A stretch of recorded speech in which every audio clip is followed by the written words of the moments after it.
Parlons aujourd'hui d'un fléau, d'un grand fléau. Ce fléau est celui de dévoiler les erreurs, les péchés des gens. On veut une époque où, surtout avec Internet, une personne peut se retrouver rapidement à être salie, à être jetée dans la fosse au lion, sur Twitter ou autre, où elle va recevoir énormément de critiques. Pourquoi ? Parce qu'on a dit sur elle qu'elle fait ceci et cela comme péché. Alors il se peut que ce soit véridique et il se peut que ce soit un mensonge. Quoi qu'il en soit, malheureusement, surtout sur Internet, les gens ne vérifient rien. Ils prennent tout pour argent comptant. Et du jour au lendemain, quelqu'un peut se retrouver ruiné dans sa réputation. Il se peut que c'était quelqu'un de très pieux, qui n'avait rien à voir avec ce monde. On lui a collé une rumeur et on l'a sali. Et il se peut que ce soit un pécheur ou une sœur qui est tombée dans le péché. Mais est-ce une raison, quand tu vois quelqu'un qui est désobéissant, de le noyer, de l'enfoncer? Ou plutôt le réflexe du musulman doit être de lui tendre la main pour l'aider à se relever, à se repentir, à se rapprocher d'Allah. Malheureusement, certains aident le diable à détruire les gens. Au lieu de l'aider à revenir vers Allah, à revenir repentant, nadim, taïb, qui regrette, qui se repent, non. Ça devient le sujet d'une discussion qui fait la tendance sur les réseaux sociaux. Tout le monde en parle et on salit l'honneur des gens aujourd'hui très facilement. Et ça, c'est une chose qui est très très grave. Et notre religion, elle nous enseigne de cacher les défauts de nos frères, de cacher les défauts de nos sœurs, d'aller les voir, de les conseiller, de les aider à se réconcilier avec leur religion, de se réconcilier avec leur identité islamique, de réparer les torts qu'ils ont commis. Et alhamdulillah, dans notre religion, à chaque fois qu'il y a un problème, il y a des solutions. Pour commencer la khutbah, on ne va pas parler d'abord, dans un premier temps, de ceux qui dévoilent les péchés des autres. On va parler déjà de ceux qui dévoilent leurs propres péchés. Inna lillahi wa inna ilayhi raji'un. Qu'est-ce que c'est grave et qu'est-ce que ça s'est banalisé aujourd'hui? Il fume, il boit, il a un joint dans la main, il ne le cache pas, il le montre, mais c'est pas il le montre simplement, il poste ça sur Internet. Ça s'appelle al-jahr bil-fisq. C'est quoi ça? Ça, c'est montrer au grand jour sa perversion. Ou bien quelqu'un ne l'a pas vu faire telle ou telle désobéissance et il va le raconter.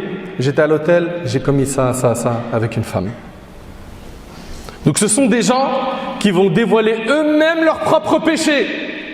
À ces gens-là, écoutez attentivement ce qui suit. D'après Abu Hurayra radiyallahu anhu, le prophète alayhi salatu wassalam a dit: toute ma communauté peut bénéficier du pardon d'Allah, sauf, écoutez bien s'il vous plaît, toute ma communauté peut bénéficier du pardon d'Allah, sauf al-mujahirin, ceux qui font des péchés en public. Et le prophète en a dit, et certes fait partie de la mujahara, qu'un homme fasse quelque chose la nuit, puis au matin, alors qu'Allah l'a caché, il dit: oh un tel, j'ai fait telle et telle chose. Certes, il a passé la nuit en étant caché par son Seigneur, et le matin, il découvre ce que son Seigneur a caché. Certes, il a passé la nuit en étant caché par son Seigneur, et le matin, il découvre ce que son Seigneur a caché.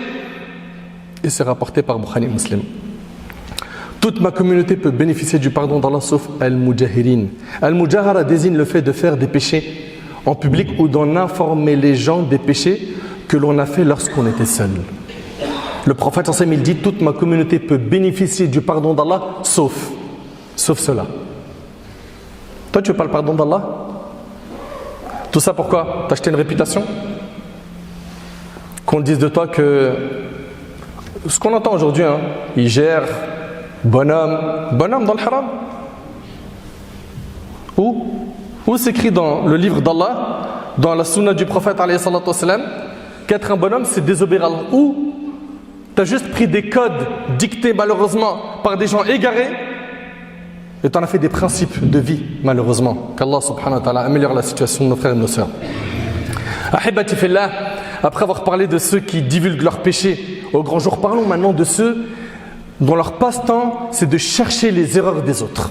Allah tabarak wa ta'ala il dit, et soyez attentifs car c'est Allah le maître Azza wa Jal qui s'adresse à nous. Allah Azza wa Jal il dit: إن الذين يحبون أن تشيع الفاحشة في الذين آمنوا لهم عذاب أليم في الدنيا والآخرة والله يعلم أنتم لا تعلمون. Dans Sourate An-Nur, dans le verset 19, Allah Ta'ala il dit ceux qui aiment, écoutez bien le verset, ceux qui aiment que la turpitude se propage. C'est quoi la turpitude? Dans le tafsir, ils disent al-umur al-shani'a, al-mustaqbaha, al-musta'zama.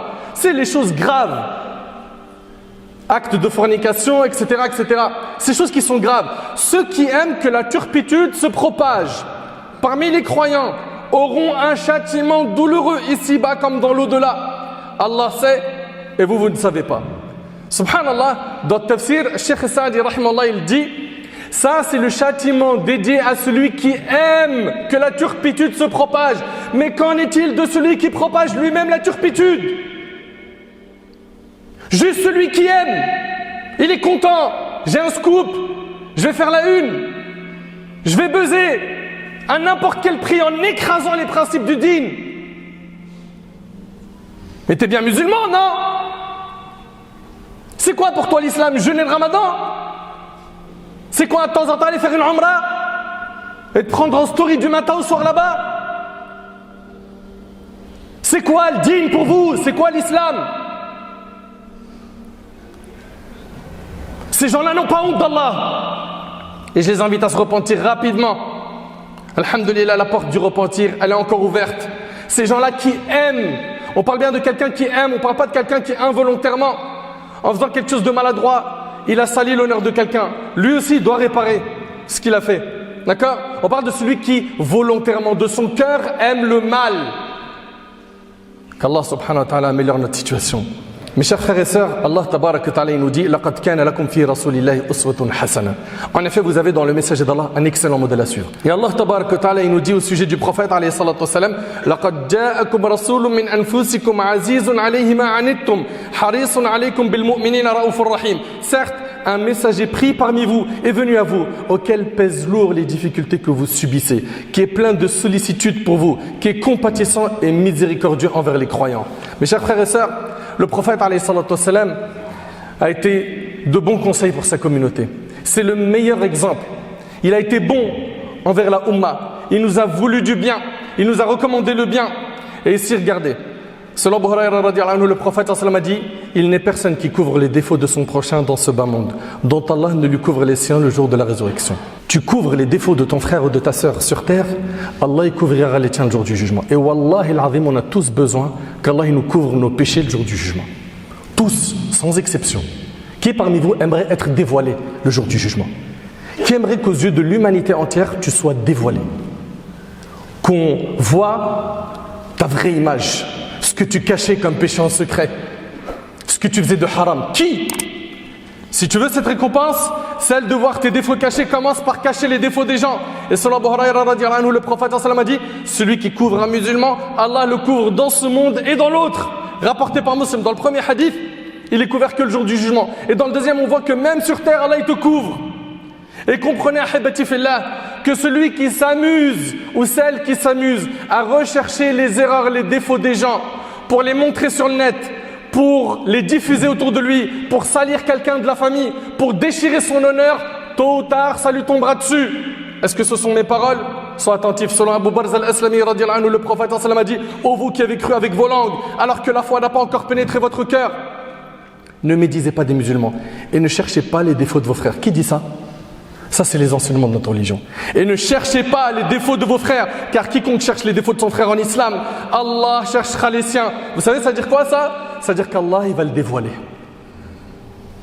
Allah tabarak wa ta'ala va te dévoiler si tu continues sans te repentir. Et celui dont Allah cherche ses défauts, il l'humiliera en mentionnant ses défauts, même ce qu'il a commis seul dans sa demeure. Le hadith, il est rapporté par Abu Daoud. Ça veut dire quoi? Ça veut dire que cette personne-là, elle sera dévoilée. Ou dans le sharh, ils disent, dans l'explication du hadith, il sera dévoilé le jour du jugement. Parmi ce qui a été dit, c'est ça. Le jour du jugement, il sera dévoilé. Les gens, ils verront tous les péchés qu'il a commis. Tu vas être de cela. Et il nous dit ici, et il sera dévoilé même s'il était seul dans sa maison. Allah subhanahu wa ta'ala l'humiliera. Pourquoi? Parce que ce sont des gens qui cherchent les défauts des autres. Et selon Muawiyah radiyallahu anhu, le prophète a dit, si tu cherches les défauts des gens, tu les corrompras, ou tu n'es pas loin de les corrompre, rapporté par Abu Daoud. Ça veut dire quoi exactement? Le prophète sallallahu dit, si tu cherches les défauts des gens, tu les corrompras. C'est-à-dire, tu les pousseras à désobéir avec audace. En fait, le fait de voir le péché de quelqu'un et le dévoiler, cela les conduira à ne plus éprouver de pudeur envers toi. Et qu'est-ce qu'ils vont faire? L'étape d'après, ça va les pousser à désobéir à Allah avec audace. Je le fais devant tout le monde et après, il y a quoi? Donc regardez ce qu'il nous dit le prophète. Si tu cherches les défauts des gens, tu les corrompras ou tu n'es pas loin de les corrompre. Et regardez le comportement du prophète. D'après Abdullah ibn Mas'ud, un homme va trouver le messager d'Allah et il lui a dit: ô messager d'Allah, j'ai abusé d'une femme sans avoir eu de rapport avec elle. Il s'agit bien de moi. Applique sur moi la sentence que tu souhaites. Omar lui a dit: Allah a couvert ta faute. Pourquoi ne l'as-tu pas caché? Le prophète n'a pas répondu. L'homme se releva et s'en alla. Mais le prophète demanda à un homme de le rappeler. Et il lui récita le verset: وَأَقِمِ الصَّلَاةَ طَرَفَيِ النَّهَارِ وَزُلَفًا مِنَ اللَّيْلِ إِنَّ الْحَسَنَاتِ يُذْهِبْنَ السَّيِّئَاتِ ذَلِكَ ذِكْرًا لِلذَّاكِرِينَ. Et accomplis la salat aux deux extrémités du jour et à certaines heures de la nuit. Les bonnes œuvres dissipent les mauvaises. Les bonnes œuvres, fais des bonnes œuvres après les péchés, celles-ci effaceront les mauvaises. Cela est une exhortation pour ceux qui réfléchissent. Un homme de l'assemblée dit: ô prophète d'Allah, est-ce exclusivement pour lui? Le prophète a dit non, mais ceci est valable pour tout le monde, rapporté par Muslim. On voit ici que le prophète il trouve une solution à celui qui vient lui dire: j'ai fait un péché. Et nous, au lieu de lui trouver une solution, on le dévoile, on l'humilie, on l'affiche partout, on fait tourner les vidéos et les photos qui montrent sa désobéissance. Inna lillahi wa inna ilayhi raji'un. Je me pose la question, mais ces personnes-là qui se disent musulmanes, quel islam vous pratiquez? Vous pratiquez quel islam? Quelles règles vous respectez? On voit ici une solution prophétique. Tu as fait des péchés, fais des bonnes actions, celles-ci effaceront les mauvaises. Et d'après Abdullah ibn Amr radiyallahu anhu an jami' as-sahaba, j'ai vu le prophète faire le tawaf. Il tournait autour de la Kaaba. Autour de la Kaaba et disait: comme tu es pur, il dit à qui? À la Kaaba. Comme ton parfum est bon, comme tu es grande et comme ton caractère sacré est grand, je jure par celui qui détient l'âme de Mohammed dans sa main, le caractère sacré du croyant, de son argent, de son sang, du fait de ne penser de lui que du bien, sont auprès d'Allah plus grands que ton caractère sacré rapporté par Ibn Majah. Comprends de ce hadith que détruire la Kaaba, c'est moins grave que de toucher à l'honneur d'un croyant. Et le hadith, il est authentique. Tu arrives à imaginer détruire la Kaaba? Tu as vu l'image? Détruire la Kaaba, c'est moins grave que de toucher à l'honneur d'un croyant ou d'une croyante. Et aujourd'hui, ils ont une facilité à quoi? À diffuser des vidéos, des photos de certains de nos frères, de certaines de nos sœurs dans le péché. Au lieu de les couvrir, au lieu de les conseiller, au lieu de leur tendre la main, non, on les enfonce, on aide le diable à les détruire. La hawla wa la quwwata illa billah, qu'Allah subhanahu wa ta'ala il améliore notre situation. On a donc aujourd'hui des gens qui ne cachent pas les défauts des êtres, on a même des gens qui vont inventer des rumeurs sur d'autres. Ils vont leur coller des étiquettes qu'ils n'ont pas, ils vont traiter quelqu'un de voleur alors qu'il ne l'est pas, de menteur alors qu'il ne l'est pas, de fornicateur alors qu'il ne l'est pas, de mangeur de riba alors qu'il ne l'est pas, d'innovateur, d'égaré, alors que c'est faux. À tous ceux qui collent des étiquettes aux gens rapidement sans se soucier des conséquences que cette chose aura le jour du jugement, ouvrez bien vos oreilles. D'après Abdullah ibn Umar radiyallahu anhu, le prophète sallallahu alayhi wa sallam a dit: quiconque dit sur un croyant ce qu'il n'y a pas en lui. Celui qui dit sur un croyant ce qu'il n'y a pas en lui, Allah le fera habiter dans Radratul Khabal. Radratul Khabal, jusqu'à ce qu'il soit délivré de ce qu'il a dit, et il n'en sera pas délivré, rapporté par Abu Daoud et d'autres. Et dans une autre version, on demanda au prophète: mais c'est quoi Radratul Khabal? Il a dit: ce sont les sécrétions des gens de l'enfer. Ils vont habiter quand? Dans leur châtiment après la mort, dans les sécrétions des gens de l'enfer. Allahu Akbar. Imagine un petit peu, juste pour avoir des likes, juste pour se montrer intéressant, juste pour montrer qu'il a raison, juste pour se rendre innocent. Ils sont prêts à quoi? À accuser des personnes innocentes. Des gens qui sont quoi? Sont respectables, propres, purs. Regardons comment nos ancêtres étaient face à ceux qui faisaient des péchés. Comment est-ce qu'ils les couvraient? Abu Bakr radiyallahu anhu, on sait que c'est le meilleur compagnon après le prophète alayhi salatu wassalam, n'est-ce pas?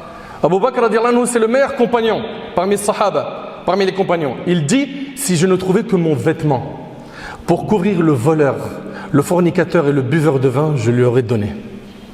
Si je trouvais que mon vêtement pour couvrir qui? Le fornicateur, le buveur de vin, le voleur, je lui donnerais. Allahu Akbar. Ça, c'est nos ancêtres. Et dans une histoire, que Ibn Sa'd, il rapporte selon Sha'bi, Omar al-Khattab radiallahu anhu, il était chez lui et il avait avec lui Jarir ibn Abdullah, c'est un compagnon. Et Omar al-Khattab, il a senti l'odeur d'un gaz, donc de quelqu'un qui a eu un gaz. Il a donc perdu les ablutions. Il a dit, cette personne, Omar a dit, cette personne qui a perdu les ablutions, qu'elle parte refaire les ablutions. Et vous êtes d'accord que c'est humiliant qu'une personne sorte de l'assemblée et va faire les ablutions. Pourquoi? Parce que là on sait que c'est elle qui a eu ce gaz. Jarir ibn Abdullah, il a dit au prince des croyants, il parle à Omar al-Khattab, il lui dit, est-ce que c'est pas mieux que tout le monde aille faire les ablutions dans l'assemblée? De cette manière on couvre cette chose qui n'est pas un péché, mais qui est quelque chose voilà, dont on a honte. Et là, qu'est-ce qu'il a dit? Omar radiallahu ta'ala anhu, il a dit qu'Allah te fasse miséricorde. Quelle bonne personne. Omar radiallahu anhu a dit qu'Allah te fasse miséricorde. Quelle bonne personne tu as été avant l'islam et quelle bonne personne tu es aujourd'hui dans l'islam. Vous voyez? Selon Uqba ibn Amr, le prophète a dit quiconque voit un défaut et le cache est comme celui qui a redonné la vie à une fillette enterrée vivante, rapportée par l'imam al-Suyuti. Aïcha radiallahu ta'ala anha. Aïcha radiallahu anha, une femme est venue la voir et elle lui a dit que un parmi les hommes qui louait une bête pour les rites du pèlerinage, il a touché son pied pendant qu'elle était en état de sacralisation dans les rites du pèlerinage.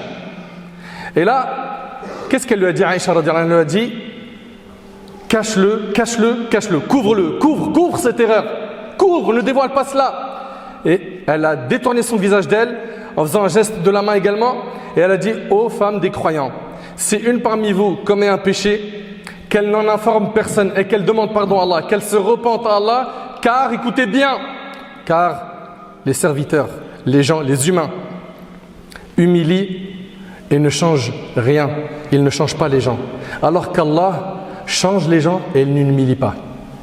Alors qu'Allah change les gens et n'humilie pas.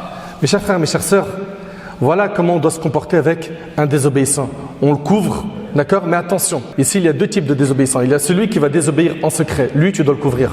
D'accord? C'est une obligation religieuse, tu le couvres. Tu ne montres pas son péché, tu le conseilles. Tu lui parles, tu lui ramènes des arguments pour l'aider à remonter la pente. Par contre, celui qui montre ses péchés au grand jour sans les cacher, lui, tu as le droit de parler du péché qu'il divulgue au grand jour sans parler des autres péchés qu'il fait, qu'il cache. Par exemple, il est tout le temps en bas de l'immeuble en train de boire de l'alcool. Si tu dis, vous voyez un tel qui boit de l'alcool, comme c'est une chose dont il ne se cache pas, là tu n'as pas commis un tort. Ok? Et quand vous parlez de ce type de personnes-là, n'en parlez pas comme ça pour passer votre temps. Ok? Parlez-en avec l'intention de les conseiller, de leur tendre la main.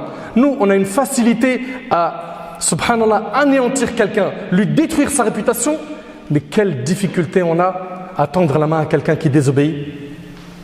Et pourtant, c'est ça que la religion nous demande de faire. Comment faire pour arrêter de vivre avec ce péché qui ronge le cœur de certains, qui fait partie intégrante de la vie de certains? Ils vivent avec le fait de dévoiler les péchés des gens. La première des choses, premièrement, apprends à avoir des bons soupçons. Pense du bien de tes frères. D'accord? Pense du bien de tes frères. Quand tu entends une rumeur, elle n'est pas avérée, okay? Tu n'as pas de preuve, il n'y a pas de factuel, tu n'as qu'une seule version sur deux. Apprends d'abord à penser du bien. Ou du moins, ne te prononce pas tant que tu n'as pas le dossier en main complet. Ne te prononce pas. Mais ce n'est pas ce qu'ils font aujourd'hui. Copier-coller, envoie, copier-coller, envoie. J'ai le scoop. Allah tabarak wa ta'ala, il dit Ya ayyuhalladhina amanu ijtanibu kathiran min adh-dhann inna ba'da adh-dhanni ithm. Ô vous qui avez cru, évitez de trop conjecturer sur autrui, car une partie des conjectures est péché. Et le prophète alayhi salatu wassalam a dit méfiez-vous de la présomption, car la présomption est le parler le plus mensonger. Hadith, il est rapporté par Muslim. Omar al-Khattab radiyallahu anhu, il a dit n'ayez que de bonnes présomptions, c'est-à-dire pense que du bien à propos de paroles dites par votre frère en Allah et trouvez-lui un support dans le bien. Il a dit une parole qu'on peut interpréter bien, mal, essaye de lui trouver une excuse. Ja'far ibn Muhammad, rahimahullah, il a dit trouve pour ton frère 70 excuses. Deuxièmement, après avoir parlé de bons soupçons, rappelle-toi que ta langue elle peut t'emmener en enfer. Le prophète il a dit celui qui se tait a réussi. Tais-toi. Taisez-vous. Non, on est obligé de quoi? De parler des défauts des autres, des erreurs des autres, subhanallah. Et le prophète a dit celui qu'Allah a préservé du mal, de ce qu'il a entre ses mâchoires, donc sa langue, et ce qu'il a entre ses deux jambes, entrera sûrement au paradis, rapporté par Tirmidhi. Ibn Mas'ud disait, la chose qui mérite le plus l'emprisonnement, c'est la langue. Troisièmement, on a dit donc le bon soupçon. 2, tais-toi, maîtrise ta langue. 3, arrête de transférer, de copier-coller tout ce que tu reçois et de diffuser. Tu vérifies même pas, tu vois que c'est quelque chose qui n'est pas utile ou que c'est quelque chose qui peut détruire, que c'est un péché, que c'est une désobéissance. Non, on a ce réflexe de copier-coller ou bien on met ça sur internet. Arrêtez. Le prophète sallallahu alayhi wa sallam a dit, il suffit à la personne comme mensonge de transmettre tout ce qu'elle entend rapporté par l'imam musulman. Également, occupe-toi de tes propres défauts. Et si tu te concentres dessus, tu n'auras plus le temps de regarder les défauts des gens. Selon Anas ibn Malik, le prophète sallallahu alayhi wa sallam a dit, Touba, Touba, une grande récompense à ceux qui sont occupés de leurs propres défauts au détriment des défauts des autres. Rapporté par l'imam As-Suyuti. Et pour finir, repens-toi. Demande à Allah tabaraka wa ta'ala qui te pardonne. Et le repentir a des conditions. On va les citer après ces quelques versets. Ya ayyuhalladhina amanu, tubu ila Allahi tawbatan nasuha. Asa rabbukum an yukaffir ankum sayyi'atikum wa yudkhilkum jannatin tajri min tahtiha al-anhar. Ô vous qui avez cru, repentez-vous à Allah d'un repentir sincère. Il se peut que votre Seigneur vous efface vos fautes et qu'il vous fasse entrer dans des jardins sous lesquels coulent les ruisseaux. Le paradis pour l'éternité.